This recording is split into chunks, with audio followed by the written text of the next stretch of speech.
company is interested in determining whether there is a difference in the mean salaries of their male and female employees. A random sample of 50 male employees has a mean salary of $70,000 with a standard deviation of $5,000, while a random sample of 40 female employees has a mean salary of $65,000 with a standard deviation of $4,000. Assuming equal variances, what can be concluded from a two-sample t-test with a null hypothesis that the mean salaries of male and female employees are equal and a significance level of 5/100ths? Well, let's first get started by writing down our null hypothesis. It's that the mean salaries of the male and female employees are equal. That means that mu sub 1 is going to be equal to mu sub 2. And this is going to be our null hypothesis. So our alternative hypothesis, let's start off just by saying that they are not equal to one another.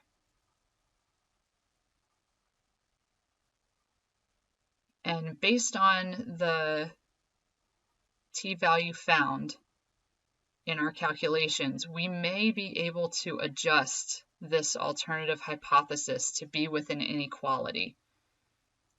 For example, it could be mu sub 1 is greater than mu sub 2 instead, or it could be that mu sub 1 is less than mu sub 2. But let's just stick with the first one for now, and we'll come back and revisit to see if we can conclude more based on our calculations. All right, so we have to find the t-value. And remember that the formula to calculate t is our sample mean from set 1 minus the sample mean from set 2 minus mu sub 1 minus mu sub 2 all over the square root of s sub 1 squared, and that represents the standard deviation of set 1 squared, over the sample size for our first sample, plus our standard deviation from group 2 squared over our sample size for our second group. So now what values do we have from our problem? Well, a random sample of 50 male employees, okay, so this is our x sub 1, the bar over it, and it has the, actually no, that's not the mean, that's the n value for them. Sorry, that's n sub 1. They have the mean salary of $70,000. That's what our x sub 1 with a bar over top of it is, with a standard deviation of $5,000. So that's our s sub 1. Now we have 40 female employees in a sample. So that's going to be our n sub 2.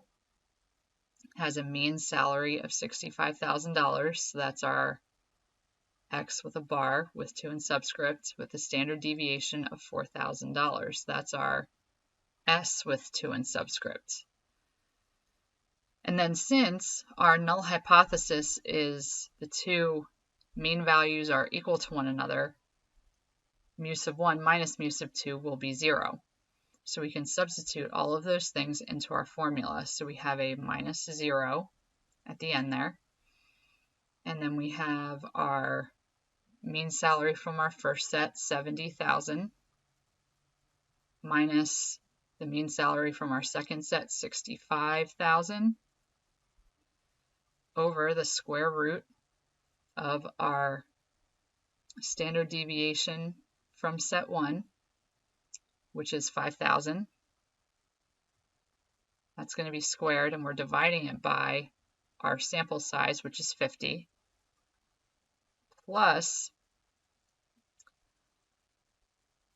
our standard deviation from our second set, 4,000, squared, all over the n value from that set, which is 40.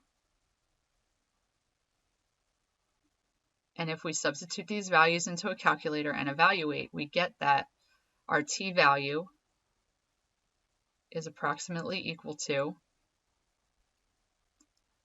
5 and 270 thousandths, because this 4 does not round the 0 up.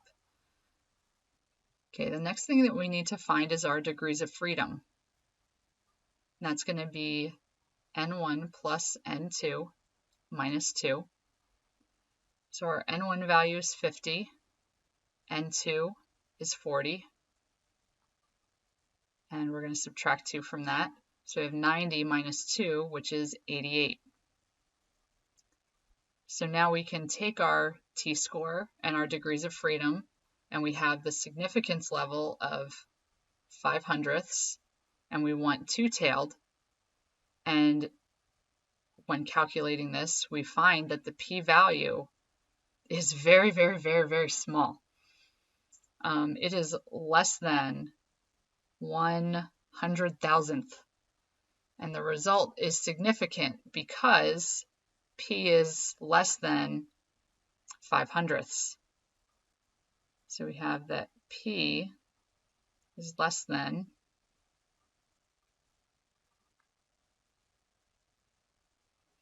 which also means that p is less than 5/100ths. And again, it has a significant level as a result of that. So therefore, the null hypothesis can definitely be ruled out here. So answer choice D is definitely crossed out.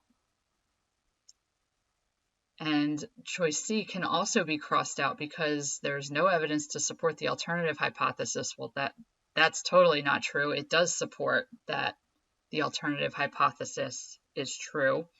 So now we have to choose between choices A and B. Is it A, that there is evidence to support the alternative hypothesis that the mean salary of female employees is higher than that of male employees? Or is it B, there is evidence to support the alternative hypothesis that the mean salary of male employees is higher than that of female employees? Well, because we had 70,000 for the males and we subtracted 65,000 from it, that gave us a positive t-value. So that means that we can revise this or write an extra alternative hypothesis that our mean from our males is greater than the mean from our females. And that is definitely true, making answer choice B the correct answer.